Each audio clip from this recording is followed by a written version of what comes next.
Welcome back in this ongoing series of craft of problem solving, जिसमें कुछ questions किया जाता है और क्वेश्चंस के सॉल्यूशंस के थ्रू कॉन्सेप्ट्स को समझने का प्रयास करते हैं। जो टॉपिक चल रहा है वो है कॉम्प्लेक्स नंबर्स एंड पिछले 3 एपिसोड्स में हमने 2007, 8 एंड 9 के क्वेश्चंस को देखा था, कुछ कॉन्सेप्ट समझे थे। आज हम लोग समझने वाले हैं 2010 के क्वेश्चंस को। So let us solve them. इस क्वेश्चन में दो complex number Z1 and Z2 given हैं, जो Z is equal to 1 minus T Z1 plus T Z2 के इक्वेशन में इन्वॉल्व है, जहां Z एक दूसरा कॉम्प्लेक्स नंबर है जिसमें t की वैल्यू 0 से 1 के बीच में है और कैपिटल A वाला आर्ग W आर्गुमेंट ऑफ W को डिनोट करता है। ये more than one correct options वाला क्वेश्चन है जिसमें एक से अधिक आंसर्स आपके सही हो सकते हैं। तो इसको आप ट्राई कीजिए and then we will see how we can solve it and understand some concepts. Let's see. Okay, so इस क्वेश्चन को करने के लिए हमें सबसे पहले जो क्रूशियल इंफॉर्मेशन है उसको यूज़ करेंगे। That is Z is equal to 1 minus T plus T times Z2 और यहाँ पे एक्चुअली Z1 मल्टीप्लाइड है। ओके, तो इस इक्वेशन को ज़रा गौर से आप देखिए और जो कॉम्प्लेक्स नंबर की प्रॉपर्टी है उसको आप ध्यान में रखिए। कॉम्प्लेक्स नंबर चूँकि पॉइंट की तरह बिहेव करता है किसी कोऑर्डिनेट ज्योमेट्री प्लेन में, और यहाँ पे आप ऑब्जर्व कीजिए कि जो Z1 के साथ जो कोफिशिएंट अटैच्ड है वो है 1 माइनस टी और Z2 के साथ कोफिशिएंट अटैच्ड है t। तो हम क्या कर सकते हैं, चूँकि डिनोमिनेटर में यहाँ 1 है, so we can simply add them to get some expression which can give some idea। यहाँ पे क्या आइडिया मिल रहा है यहाँ से 1 minus T Z1 plus T Z2 divided by 1 minus T plus T. इसका मतलब ये है कि जो Z होगा वो Z1 और Z2 को कनेक्ट करने वाला जो लाइन सेगमेंट होगा उस लाइन सेगमेंट पे ही कहीं ना कहीं स्थित होगा। लेकिन वो कैसे स्थित होगा, 1 माइनस टी और t वाले रेशियो से डिवाइड करता हुआ Z1 और Z2 के लाइन सेगमेंट को। मतलब अगर इसको ज्योमेट्रिकली मैं ड्रॉ करके बताऊं सो आप समझ पा रहे हो कि वो क्या है। यहाँ पे होगा Z1, यहाँ पे होगा Z2 और मान लेते कि ये कोई लोकेशन है जहाँ Z स्थित है, तो 1 माइनस टी इस पूरे सेगमेंट का ये हिस्सा होगा जो Z और Z2 से कनेक्टेड होगा और t वो हिस्सा होगा जो Z1 से Z के बीच में होगा। ये इनफैक्ट एक सेगमेंट फार्मूला से हम लोग इसको इंटरप्रेट कर सकते हैं, आपको ये पता होगा। हमें एग्जैक्टली पता चल गया कि Z इस Z1 Z2 के बीच में कहीं स्थित है। इसका मतलब ये तीनों पॉइंट्स कोलिनियर हैं और अगर तीनों पॉइंट्स कोलिनियर होंगे तो ऑब्वियसली Z का जो डिस्टेंस होगा Z1 से और Z2 का डिस्टेंस Z से, इन दोनों का सम Z1 की डिस्टेंस Z2 से जितनी होगी उसके बराबर होगा। तो जो पहला ऑप्शन है वो यही कहता है। आप पहले ऑप्शन के आधार पे इस चीज़ को समझोगे, so will get exact this is correct, क्योंकि यहाँ पे दे रखा है Z का डिस्टेंस Z1 से प्लस Z का डिस्टेंस Z2 से is equal to distance of Z1 from Z2। इसका मतलब ये पूर्ण सत्य मिलेगा। That means option A is absolutely correct.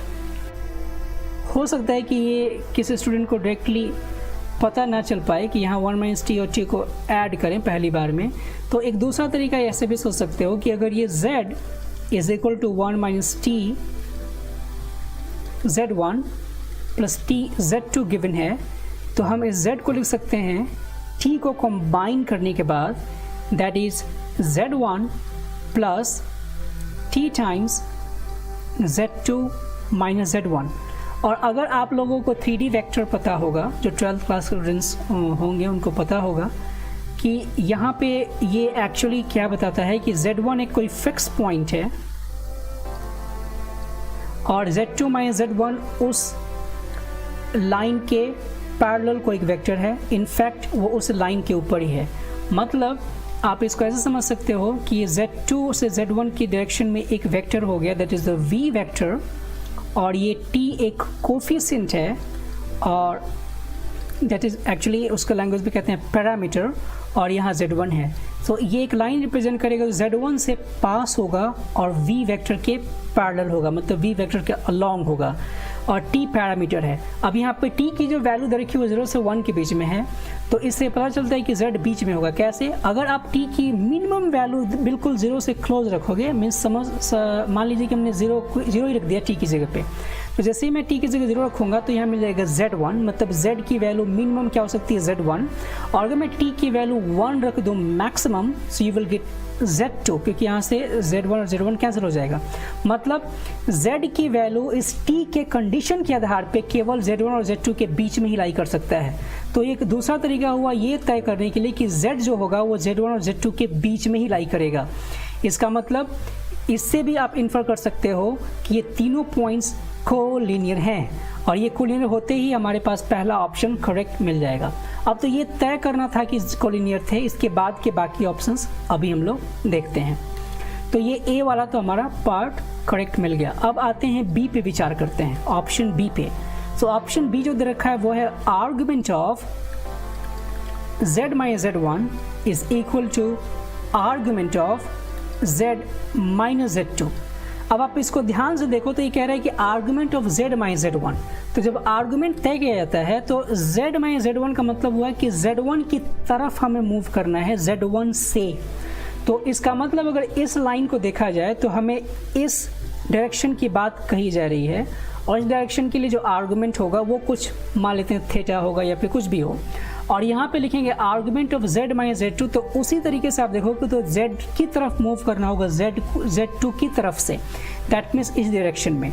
इसका मतलब कि दोनों ओपोजिट डायरेक्शन में हैं, इसका मतलब दोनों के दोनों आर्गुमेंट एक दूसरे के नेगेटिव होंगे। तो अगर मैं लिखना पड़े इसको तो हम क्या कह सकते हैं कि argument of z minus z1 should be equal to pi plus argument of z minus z2, क्योंकि दोनों का डायरेक्शन ओपोजिट है। इस वजह से जो बी ऑप्शन होगा वो सरासर गलत है, तो बी तो होगा नहीं। लेकिन इस बी के ही ऑप्शन को अगर हम सुधार दें तो हमें डी मिल जाएगा। कैसे? आप इसको ऑब्जर्व कीजिए कि डी में कहा जा रहा है कि argument of z minus z1 is equal to argument of z2 minus z1। मतलब z की डायरेक्शन की तरफ हमें मूव करना है z1 से, सो of course this is the correct direction, और z2 की तरफ हमें ओरिएंट करना है z1 की तरफ से, तो फिर से ये डायरेक्शन मिल जाएगा। मतलब कि ये दोनों एक ही डायरेक्शन की तरफ इंगित करते हैं, और इस वजह से argument of z minus z1 और is equal to argument of z2 minus z1 होगा, और ये सत्य है। इसका मतलब इसका आंसर डी भी करेक्ट होगा। तो ए और डी अब तक करेक्ट मिले। अब आते हैं ऑप्शन सी पे। सो ऑप्शन सी को करने के दो तरीके हैं, मैं दोनों तरीके बताऊंगा। पहले हमारे पास जो ऑप्शन डी है, अब मैंने क्यों कहा कि पहले आप बी के बाद डी करो, बिकॉज आप ऑप्शन तो पहले देखोगे ही ना कि कौन कौन सा ऑप्शन दे रखे हैं। तो बी से मिलता जुलता ऑप्शन डी है, तो जिस तरीके से आपने अपने दिमाग को आर्गुमेंट पे फोकस किया है तो वहीं पर तपाक से हम डी पे पहुंच जाएंगे और वहाँ उसको सॉल्व कर लेंगे। ओके, तो अब हम डी के थ्रू इस सी को सॉल्व कर सकते हैं। कई बार ऐसा होता है कि जो हमारे पास ऑप्शंस करेक्ट आया है उस करेक्ट ऑप्शंस के आधार पे अगला ऑप्शन करेक्ट होगा या नहीं ये तय किया जा सकता है। तो इस डी पे विचार करते हैं कि क्या ये वाकई में कुछ देने वाला है। So let's see it. यहाँ पे मिल जाएगा आर्गुमेंट की प्रॉपर्टी से लिख सकते हैं argument of z minus z1 divided by z2 minus z1 is equal to 0। कैसे? इस argument of z2 minus z1 वाले पार्ट को लेफ्ट हैंड साइड में मूव शिफ्ट करेंगे तो राइट हैंड साइड में बच जाएगा 0, और चूंकि बीच में माइनस का साइन होगा तो आर्गुमेंट की प्रॉपर्टी से अगर argument of z1 by z2 हो so we can write argument of z1 minus z2, तो उसको रिवर्स सोचोगे तो ये मिल जाएगा। ओके, अब आपको पता चल गया कि ये एक पूरा का पूरा कॉम्प्लेक्स नंबर है z minus z1 divide by z2 minus z1, और इस कॉम्प्लेक्स नंबर का आर्गुमेंट दे रखा है 0। तो कैसे कॉम्प्लेक्स नंबर का आर्गुमेंट 0 होता है? यस, वैसे कॉम्प्लेक्स नंबर का आर्गुमेंट 0 होता है जो x एक्सिस पे लाई करते हैं। तो जो कॉम्प्लेक्स नंबर x एक्सिस पे लाई करेंगे वो कॉम्प्लेक्स नंबर कैसे कहलाएंगे? रियल, यानी कि उसका इमेजिनरी पार्ट कैसा होगा? 0। एग्जैक्टली। इसका मतलब हमें लिखना पड़ेगा imaginary part of z minus z1 divided by z2 minus z2 minus z1 should B 0। तो तो अब हमारे पास किसी कॉम्प्लेक्स नंबर का इमेजिनरी पार्ट 0 है और आपने देखा कि यहाँ बार या फिर कॉन्जुगेट भी इन्वॉल्व्ड है, तो किसी कॉम्प्लेक्स नंबर का इमेजिनरी पार्ट हम कॉन्जुगेट के फॉर्म में भी लिख सकते हैं। ये मैंने फर्स्ट क्लास में बताया था। तो यहाँ पे आपको लिखना क्या पड़ेगा, z minus z1 divide by z2 minus z1। ये तो हुआ उस कॉम्प्लेक्स नंबर को लिखा हमने, एंड देन उसके कॉन्जुगेट को आप सब्ट्रैक्ट करोगे और सब्ट्रैक्ट करने के बाद उसके 2i से उस पूरे एक्सप्रेशन को डिवाइड करोगे तो ये imaginary part of that complex number मिलेगा। और इसको किससे इक्वेट करना है, 0 से। तो ये 2i का तो काम ख़त्म हो जाएगा, तो इसको मैं डायरेक्टली यहाँ से मिटा देता हूँ। इसका मतलब हमारे पास जो ये सिंप्लीफाइड वर्जन मिलेगा, ये अभी यहाँ तक ये मिलेगा, लेकिन आप इसको फर्दर सिंप्लीफाई करके डिटर्मिनेंट में लाने वाले हो। कैसे लाओगे, इट इज़ ईजी। यहाँ पे लिखोगे z2 minus z1 divided by, sorry it was z minus z1 divided by z2 minus z1, और यहाँ पे मिल जाएगा कॉन्जुगेट की प्रॉपर्टी से हम इसको डिवाइड कर सकते हैं, that is z minus z1 का बार बाय z2 माइनस z1 का बार। बट चूँकि ये डिफरेंस में भी ऑपरेट हो सकता है ऐसे, तो मैं कॉन्जुगेट को डिस्ट्रीब्यूट कर दूंगा पहले कोशेंट में एंड देन सब्ट्रैक्शन में, और इसके बाद ये मिल जाएगा हमें अभी तक का सिंप्लीफिकेशन। इसके बाद इजी है, सरल है। कैसे, आपको केवल ये मल्टीप्लाई कर देना, तो you will gate z minus z1 times z2 bar minus z1 bar and minus z bar minus z1 bar times z2 minus z1 is equal to 0। अब आप इसको ध्यान दो, अगर मैं इसको डिटर्मिनेंट के फॉर्म में लिखूं तो वो एग्जैक्टली ऐसा ही मिलेगा। कैसे, z minus z1 times z2 बार माइनस z1 बार माइनस z बार माइनस z1 बार times z2 minus z1। So we'll get exactly same determinant what is given here। इसका मतलब कि ये ऑप्शन सी भी करेक्ट है। तभी तक हमने पाया कि ए, सी और डी ये तीनों सही हैं, बी गलत है। अब एक और मेथड आपको बताता हूँ इस सी को हैंडल करने के लिए। हो सकता है हमें ये आइडिया ना मिले कि हमें इसको सी को पहुँचने के लिए डी का रास्ता लेना पड़ेगा, तो हमें डायरेक्टली कैसे करना चाहिए। हमें पता है कि इसमें डिटर्मिनेंट को इन्वॉल्व किया गया है, तो हम डायरेक्टली डिटर्मिनेंट पे ही जाके इसको सॉल्व करने वाले हैं। तो इसके लिए क्या करना पड़ेगा कि हमें डिटर्मिनेंट इन्वॉल्व करना है, तो हम क्या लिखने वाले हैं, z बार 1, z1 बार 1, z2 बार 1 का डिटर्मिनेंट 0। ऐसा क्यों, क्योंकि ये तीनों कॉम्प्लेक्स नंबर्स एक लाइन पे स्थित थे, इसलिए इनसे बनने वाले ट्रायंगल का एरिया जो होगा वो हो जाएगा 0। तो हाफ ऑफ दिस डिटर्मिनेंट जो देगा एक्सप्रेशन वैल्यू वो हो जाएगा एरिया, लेकिन चूंकि हमें हाफ को मैनेज कर लेना है तो इस डिटर्मिनेंट की वैल्यू 0 होनी चाहिए।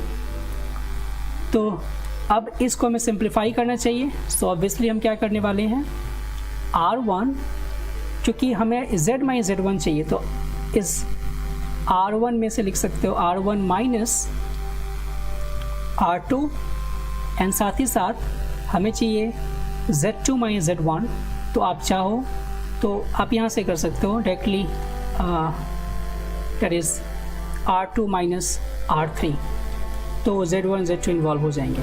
तो यहाँ मिल जाएगा z minus z1, you will get z bar minus z1 bar and that will be 0, and here z1 minus z2, then z1 bar minus z2 bar, that is 0, and this is z2 conjugate and then 1, and that should be 0। अब आप इसको column 3 के along span कीजिए and ये मिल जाएगा z minus z1 times this and then minus of this, तो यहाँ पे आप z2 माइनस z1 लिख सकते हो। यहाँ पे देखो z1 माइनस z2 है, तो अगर यहाँ बीच में माइनस आएगा तो आप उसको साइन को रिवर्स कर दोगे तो you will gate exactly same determinant, और इस तरीके से हम इसका आंसर पा लेंगे।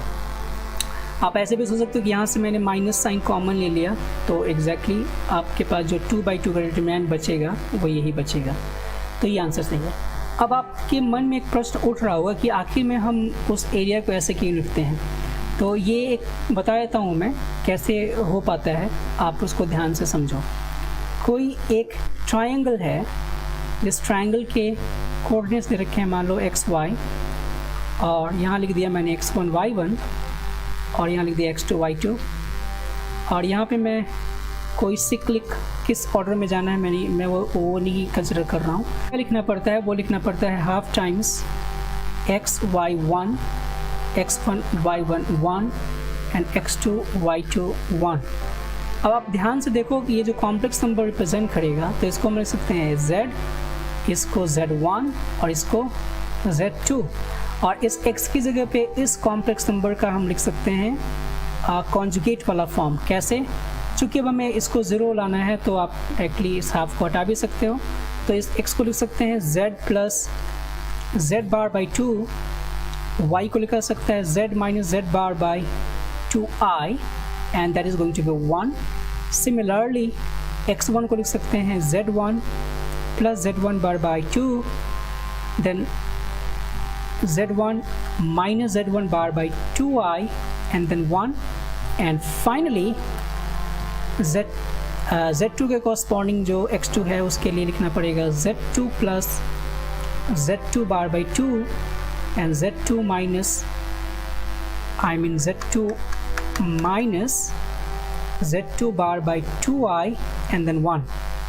एंड इसके बाद आपको क्या करना पड़ेगा, इसके लिए डिटर्मिनेंट की प्रॉपर्टी लगानी है। जो 12th क्लास में है उनके लिए गुड एक्सरसाइज है और आप इसको कर सकते हो। डिटर्मिनेंट की प्रॉपर्टी लगाओगे तो यहाँ से हाफ कॉमन आ जाएगा, यहाँ से 2i कॉमन आ जाएगा, मीन्स 1/2i कॉमन आएगा, वो 0 के साथ वैनिश हो जाएंगे और बचेगा यहाँ z प्लस z बार,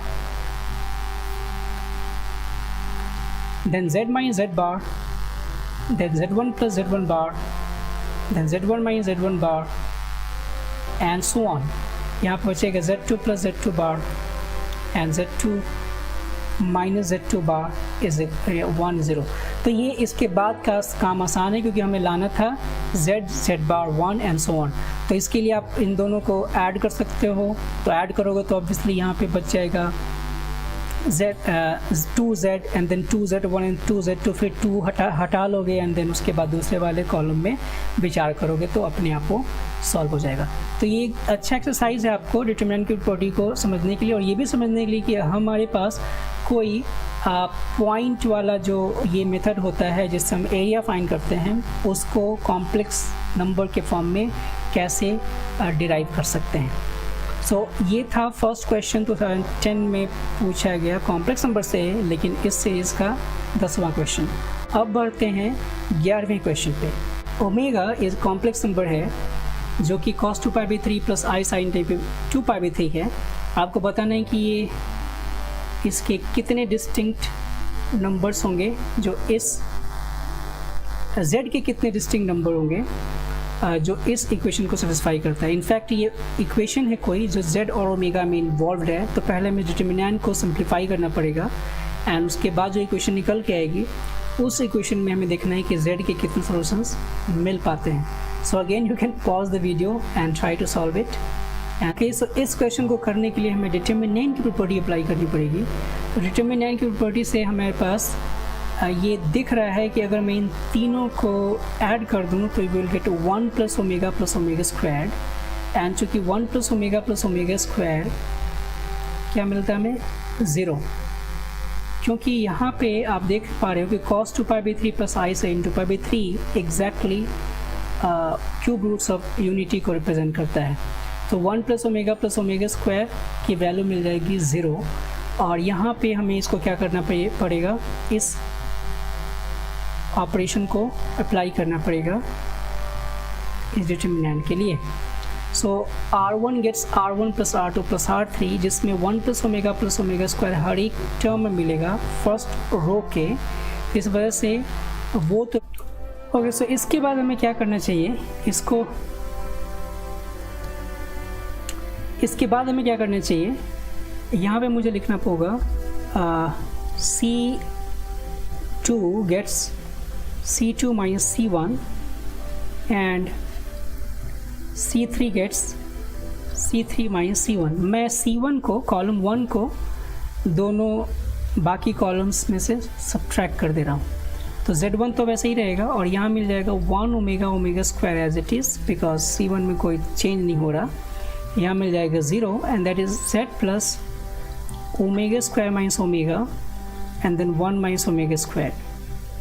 यहाँ मिल जाएगा 0 again and then 1 minus omega and then Z plus omega minus omega square, this is 0। अब आप ये पूछ सकते हो मुझसे कि यहाँ आपने कैसे पता चला कि हमें C1 को ही सब्ट्रैक्ट करना पड़ेगा। ऐसे भी तो कर सकते हैं कि C1 gets C1 minus C3 and C2 gets C2 minus C3, मतलब C3 को सब्ट्रैक्ट करें। तो यहाँ आपको ध्यान देना होगा, मैथमेटिक्स में हमेशा सिमेट्री काम करता है।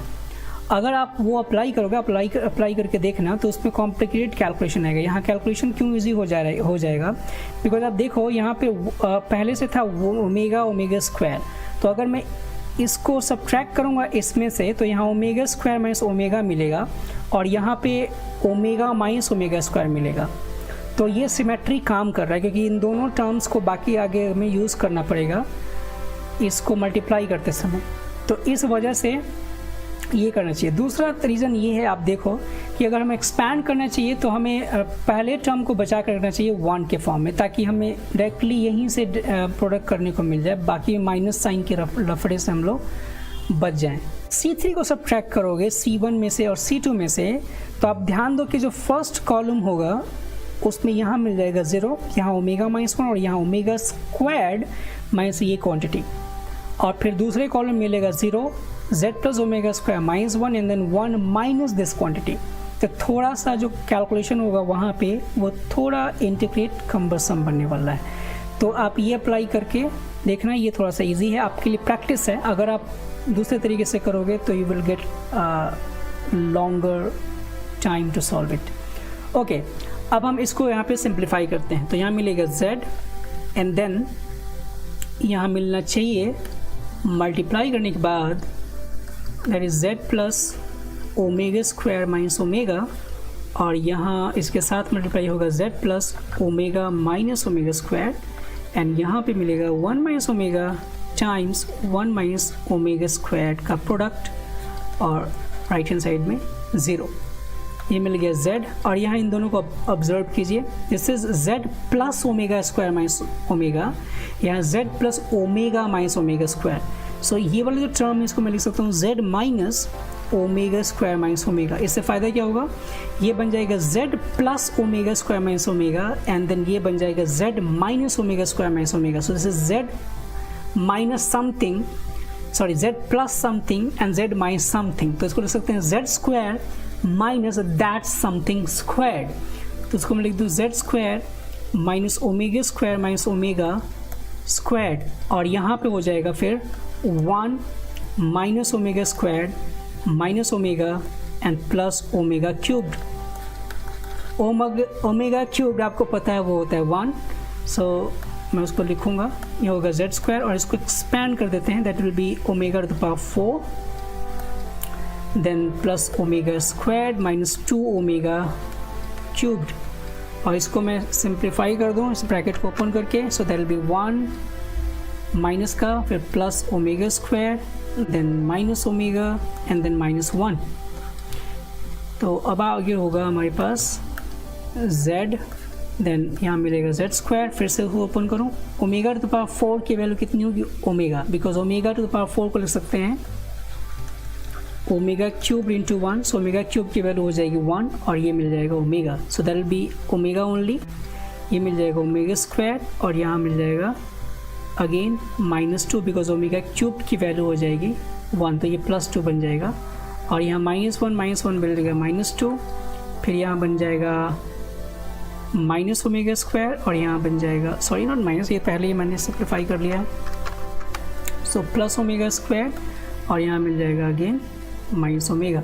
सो अगेन थिंक मैंने ओपन करते समय गलती की, प्लस होगा, सो ये प्लस ओमेगा भी इस माइनस ओमेगा से कैंसिल होगा, और 2 से 2 कैंसिल होगा, तो ये हो जाएगा z cube is equal to 0, जिससे z की वैल्यू मिल जाएगी 0। तो इस z के लिए केवल एक आंसर मिल रहा है 0, इसलिए इसके नंबर ऑफ सॉल्यूशंस कितने होंगे, तो केवल एक आंसर 0 के फॉर्म में, इसलिए नंबर ऑफ सॉल्यूशंस होगा 1। We are going to see the next question, so उसे देखते हैं कि कैसे किया जाएगा। ओके, सो इस क्वेश्चन में 3 टॉपिक्स इन्वॉल्व हैं, complex numbers, probability and permutation combinations.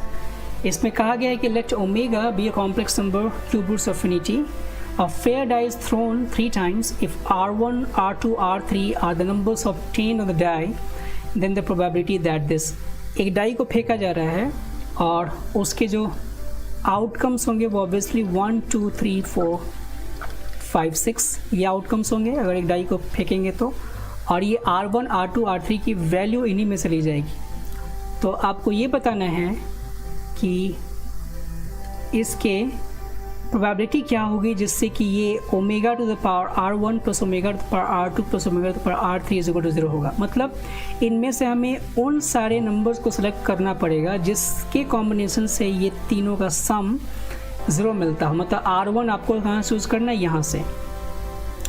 तो इसके लिए क्या करेंगे, पहले इसको आप ट्राई कीजिए and then we will see how we can do it. So जैसा कि हमने बताया कि जो सैम्पल स्पेस होगा, अगर 3 डाई को आप 1 डाई को फेंकोगे तो हो जाएगा 1, 2, 3, 4, 5, 6,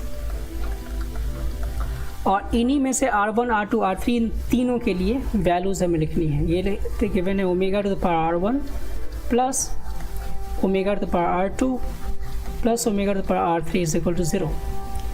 तो ये 0 कब होता है, जब अब ये क्यूब रूट्स ऑफ इन्फिनिटी है, तो आपको ध्यान है कि ये 0 कब होगा, जब 1 प्लस ओमेगा स्क्वायर की वैल्यू 0 होगी। अब ये ध्यान दो कि चूँकि ओमेगा का पावर अगर 3 से एक्सीड भी कर जाए तब भी उसको हम स्केल डाउन करके ओमेगा के तीनों पावर्स में से कोई ना कोई ला सकते हैं। मतलब 1 ला सकते हैं, ओमेगा ला सकते हैं, ओमेगा स्क्वायर ला सकते हैं। और R1, R2, R3 की वैल्यू इन्हीं तीनों में से, इन्हीं 6 वैल्यूज़ में से होंगी। तो अगर मान लेते हैं कि जो मैं पहला नंबर यहाँ पे 1 चाहिए, तो R1 की वैल्यू क्या क्या होनी चाहिए। ऑफ कोर्स अगर 1 लाना है यहाँ पे तो R1 की वैल्यू होनी चाहिए 3 एंड 6, बिकॉज जब 3 का मल्टीपल होगा तभी ये हो सकता है। सिमिलरली अगर यहाँ पे मुझे लाना है ओमेगा, दैट मीन्स R2 की वैल्यू क्या होनी चाहिए, तो R2 की वैल्यू होनी चाहिए 1 एंड देन क्यूब से एक ज़्यादा, that is omega to the power 4 होगा, तो ओमेगा आ जाएगा दैट इज़ 1 एंड 4। एंड अगर R3 यहाँ पे थर्ड टर्म चाहिए हमें ओमेगा स्क्वायर, सो यहाँ पे वैल्यू हो सकती है R3 की, that is R2 and this is R3। So R3 के लिए जो वैल्यू होंगी वो क्या क्या हो सकती है, वो हो जाएगी 2 एंड 6 एग्जैक्टली। इसके लिए क्या कीजिए कि आप एक डब्बा बना लीजिए ऐसे, आप ये ऐसे समझिए कि ये R1 का पोजीशन है, ये R2 का और ये R3 का। सो R1 को पाने के लिए कितने तरीके हो गए 2, R2 को पाने के लिए कितने तरीके हो गए 2 एंड R3 के पाने के लिए कितने तरीके हो गए 2। इनको एक्चुअली अरेंज करने के तरीके कितने होंगे 3 फैक्टोरियल। तो ये हो गया हमारे पास टोटल R1, R2 और R3 के पाने के तरीके इस ओमेगा के ऊपर, जिससे कि ये सम 0 हो जाए। लेकिन टोटल आउटकम्स कितने होने चाहिए, इस R1 के ऊपर इनफैक्ट कुछ भी आ सकता है, क्योंकि इन 6 में से आप कुछ भी सिलेक्ट कर सकते थे, तो हो जाएगी 6। R2 के ऊपर भी कुछ भी आ सकता था, दैट इज 6 एंड R3 के ऊपर भी कुछ भी आ सकता था, दैट इज 6। इसका मतलब कि जो टोटल आउटकम है वो है नंबर स्पेस, अगर आप इसका फाइंड करोगे तो दैट इज 6 × 6 × 6 दैट इज 216। और ये है वो फेवरेबल आउटकम जिसमें ये रिज़ल्ट हमें 0 मिल रहा है। इसका मतलब जब प्रोबेबिलिटी ढूंढी जाएगी, probability of getting that event, वो एक्चुअली मैं इसको मान लेता हूँ नंबर ऑफ ई, तो वो हो जाएगा 8 × 3 फैक्टोरियल एंड डिवाइडेड बाय 216। अब आप इसको सिंप्लीफाई करोगे, सो यू विल गेट, इसको मैं एक ब्रेक कर देता हूँ, यू गेट 2 × 2 × 2 ताकि वो सिंप्लीफाई करने में ईजी हो। तो ये हो जाएगा 6 और यहाँ हो जाएगा 216। Let us see we are getting the answer or not. So 6 ये मिल जाएगा 36 आई बिलीव, और ये हो जाएगा 2 दूनी 4 और 4 number 36. So am I getting the answer? 2/9. So the answer is C. Yes. Okay, so मिलते हैं आज के मेन विलन से. इसमें पूरा का पूरा मैट्रिक्स जो कॉलम मैच का क्वेश्चन है वो कॉम्प्लेक्स नंबर के ही ऊपर बेस्ड है. तो ज्योमेट्रिकली इसको करना चाहिए, तो इसको ट्राई कीजिए and then we will see हम इसे कैसे करते हैं. इसमें पहला ऑप्शन है उसको पहले लेते हैं. वो है z minus i mod z is equal to z plus i mod z. आप इसको ध्यान से देखिए, ये जो मॉड z है वो एक नंबर है. इट इज़ अ कांस्टेंट, कोई भी नंबर हो सकता है, और उसके साथ i मल्टीप्लाई हो रहा है. इसका मतलब ये पूरा का पूरा जो पार्ट है आयोटा z वो कहाँ लाई करेगा? आयोटा मॉड z इनफैक्ट ये होगा इमेजिनरी एक्सिस पे, ऑन इमेजिनरी एक्सिस. और ये इमेजिनरी एक्सिस पे कहाँ होना चाहिए? मॉड z यूनिट के डिस्टेंस पे. मतलब ये कि अगर ये कोई इमेजिनरी एक्सिस है सो हम मान सकते हैं कि आयोटा मॉड z कहीं यहाँ होगा और negative of iota mod z कहीं यहाँ होगा. तो इधर है आयोटा मॉड z से z की डिस्टेंस और इधर है negative of iota mod z से z की डिस्टेंस. इसका मतलब ये दोनों बराबर तब होंगे जब z इस रियल एक्सिस पे लाई होगा, क्योंकि अगर z को कहीं भी रखोगे तो ये डिस्टेंस इसके इक्वल होना चाहिए. तो ये थोड़ा सा भी ऊपर जाएगा तो ऑब्वियसली एक पॉइंट से डिस्टेंस बड़ी हो जाएगी दूसरे पॉइंट के रिस्पेक्ट में. तो जो z कहाँ होना चाहिए? z is on the x axis. Okay, z is on x axis. So z x axis पे होगा. तो z अगर x एक्सिस पे होगा इसका मतलब कि इमेजिनरी पार्ट उस समय 0 होगा. तो इसलिए हमारे पास जो Q ऑप्शन है उसमें साफ साफ कह रहा है कि the set of point z satisfying imaginary part of z is 0. तो z वैसा कॉम्प्लेक्स नंबर है जिसके पास इमेजिनरी पार्ट 0 है. तो A के लिए जो हमें ऑप्शन मिला वो मिल गया Q. इनफैक्ट इसको हम एक और तरीके से सोच सकते हैं. इसको लिख सकते हैं z minus iota mod z, और मैंने दोनों साइड मॉड z से डिवाइड कर दिया. ध्यान दीजिए कि जो मैग्नीट्यूड ऑफ z है वो एक क्वांटिटी है. सो आप उस क्वांटिटी से दोनों साइड डिवाइड कर सकते हो. तो ये मिल जाएगा z plus iota mod z divide by mod z. ये जो बाहर वाला मॉड है ये इस कॉम्प्लेक्स नंबर का मैग्नीट्यूड शो कर रहा है, हालांकि ये एक नंबर है. तो आप उसको सेफली मल्टीप्लाई कर सकते हो. इससे फ़ायदा क्या होगा? आप लिख सकते हो z by mod z minus 1. इसको सेपरेट करने के बाद इधर हो जाएगा z by mod z plus iota. तो इसका मतलब फिर से आप इसको इंटरप्रेट करोगे, so will get negative i से z बाई मॉड z, मतलब 0,1 से और 0,-1 से जो कॉम्प्लेक्स नंबर z है उसका unit complex number z by mod z होगा, उसकी डिस्टेंस फिक्स है. मतलब अगर इस z कहीं भी हो उसका यूनिट वेक्टर कहीं यहाँ होगा. मान लेते हैं 1 यूनिट का लेंथ है. तो इसका मतलब क्या होगा कि ये कॉम्प्लेक्स नंबर खुद कहाँ होना चाहिए? फिर से रियल एक्सिस पे. तभी उसका यूनिट यहाँ फिक्स होगा एक पॉइंट पे जो कि 0 से 1 यूनिट के डिस्टेंस पे है, राइट हैंड साइड में या फिर लेफ्ट हैंड साइड में. ऑलराइट, तो दूसरा तरीका हुआ इसको इंटरप्रेट करने का. आप दोनों तरीके, हालांकि ये तरीका इजीली डायरेक्टली सॉल्व हो जाएगा. अब आते हैं दूसरे पॉइंट पे विचार करते हैं. जो दूसरा पार्ट है वो क्या कह रहा है? ये है वो है z plus 4 plus z minus 4 is equal to 10. तो इसमें z प्लस 4 क्या है? Distance of z from -4, 0. और ये क्या है भाई? डिस्टेंस ऑफ z फ्रॉम 4,0 और उन दोनों का सम मिला के 10 है।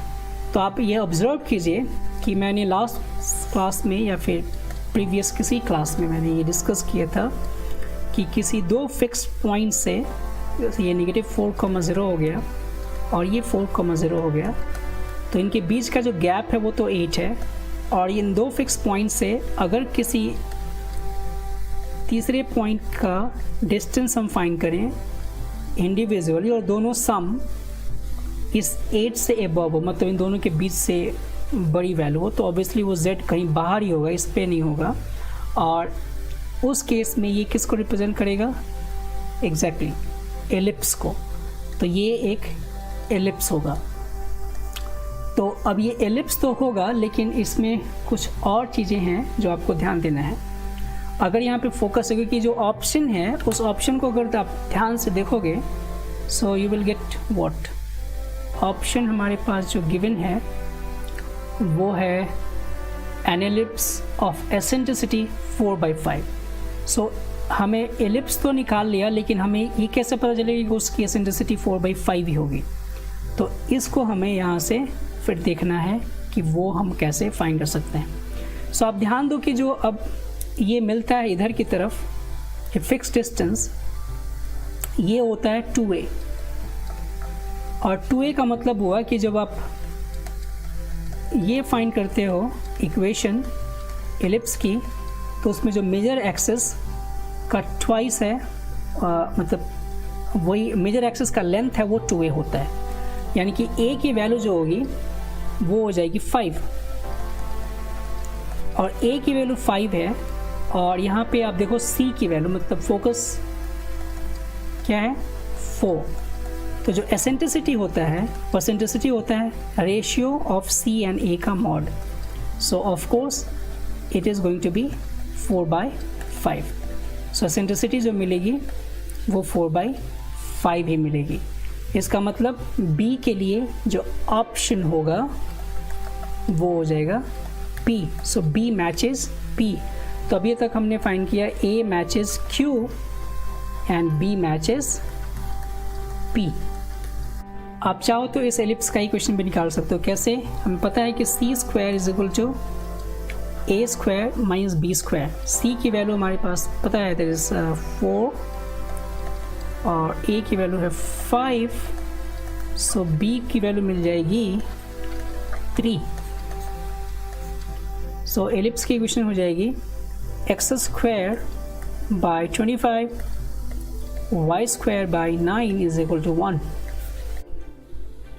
देन अब आते हैं इसके तीसरे पार्ट पे। सो तीसरे पार्ट में इसने कहा है c mod w is equal to 2 कोई कॉम्प्लेक्स नंबर है, और इसने कहा है z is equal to w minus 1/w is contained in equal to. तो अगर आपको ध्यान होगा तो मैंने बताया था कि अगर हमारे पास किसी कॉम्प्लेक्स नंबर का मैग्नीट्यूड गिवन है तो हम उसको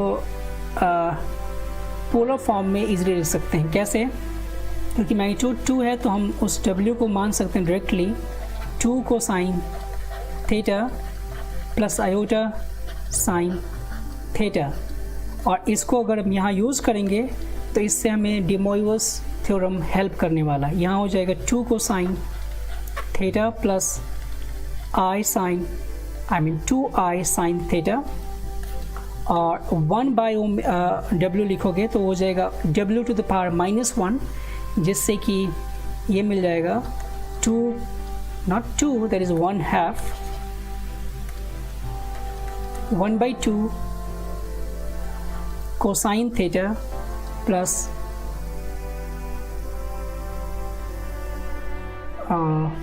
माइनस 1/2 आयोटा साइन थीटा। क्योंकि इसको ऐसे लिखोगे ना 1/w is equal to e the power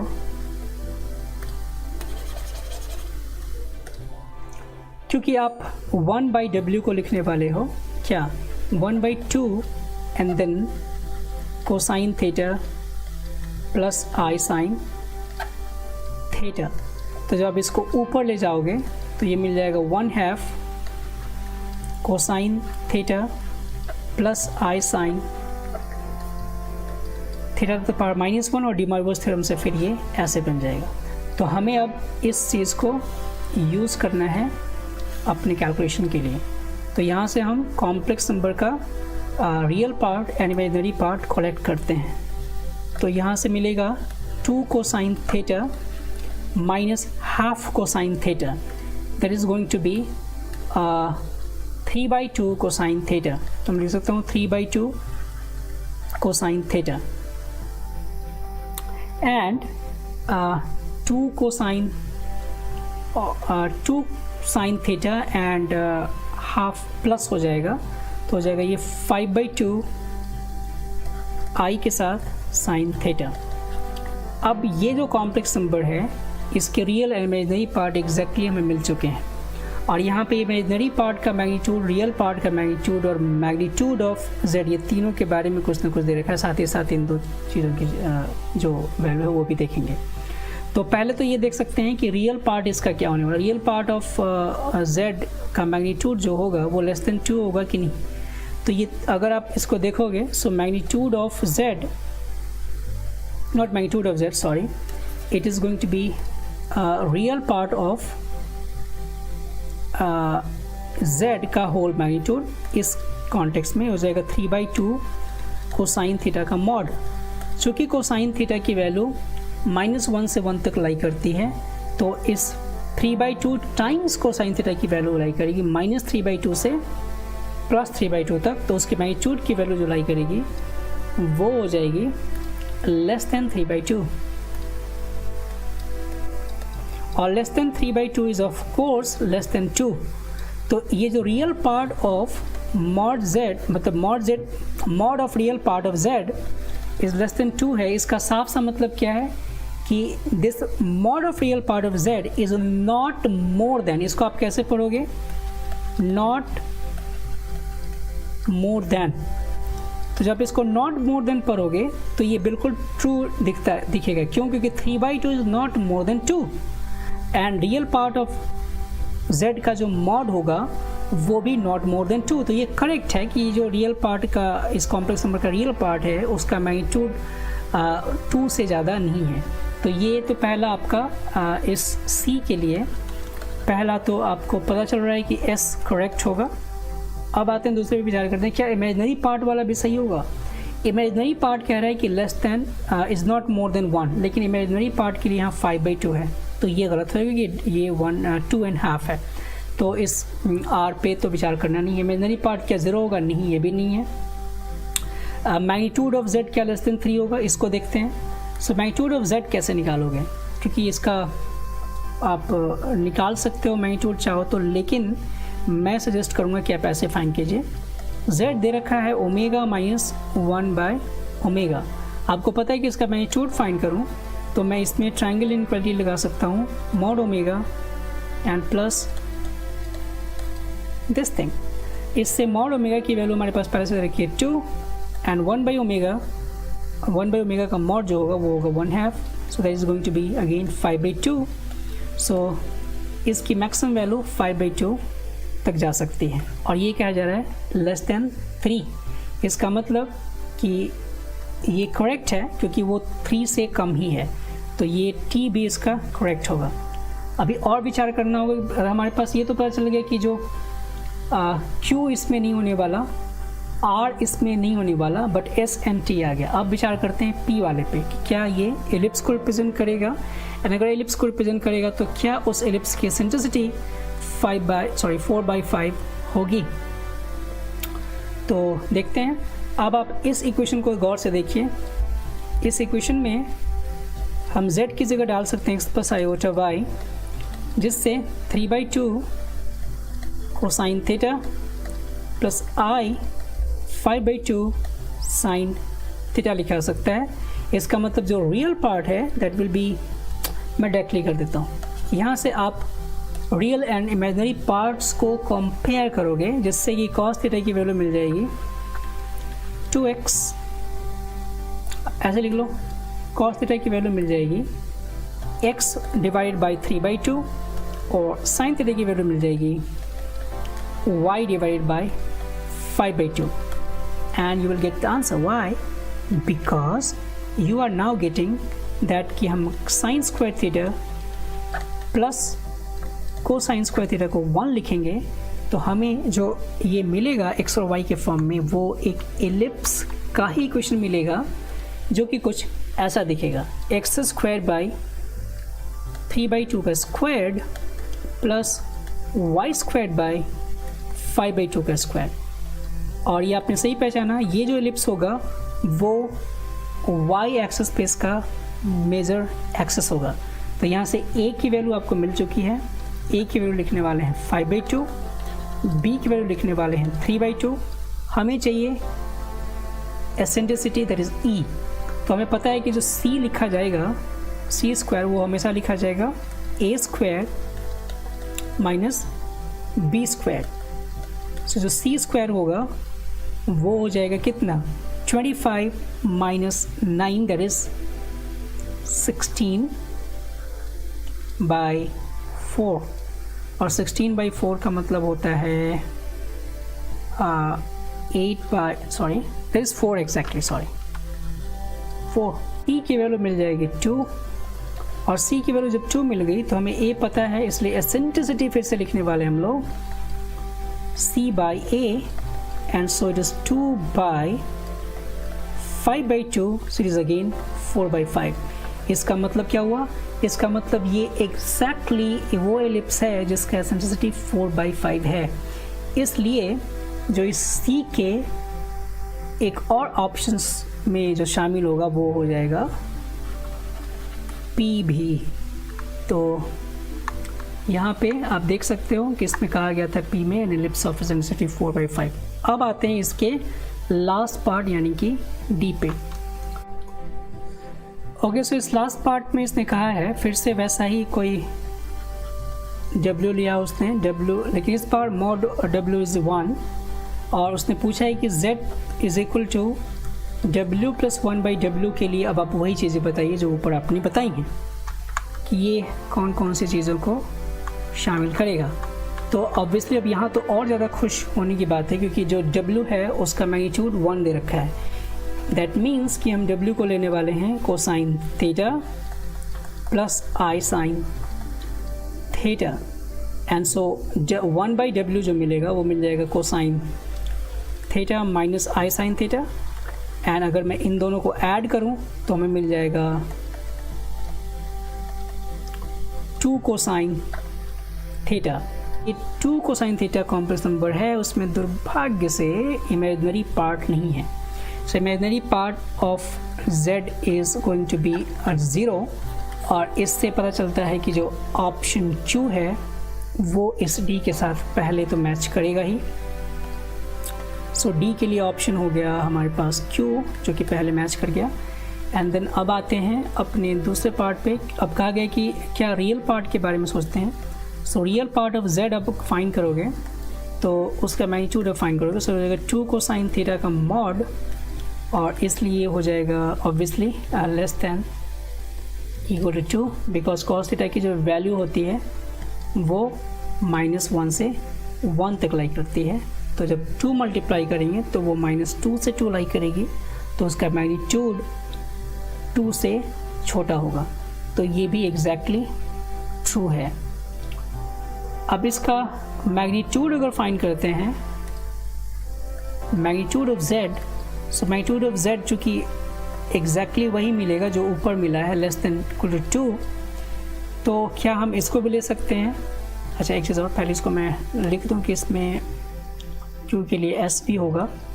तो यहाँ इनफैक्ट ये थोड़ा सा कंफ्यूजिंग है क्योंकि the set of point that satisfying this, तो ये सेटिस्फाई कर रहा है क्योंकि वो लेकिन स्पेसिफिक नहीं है।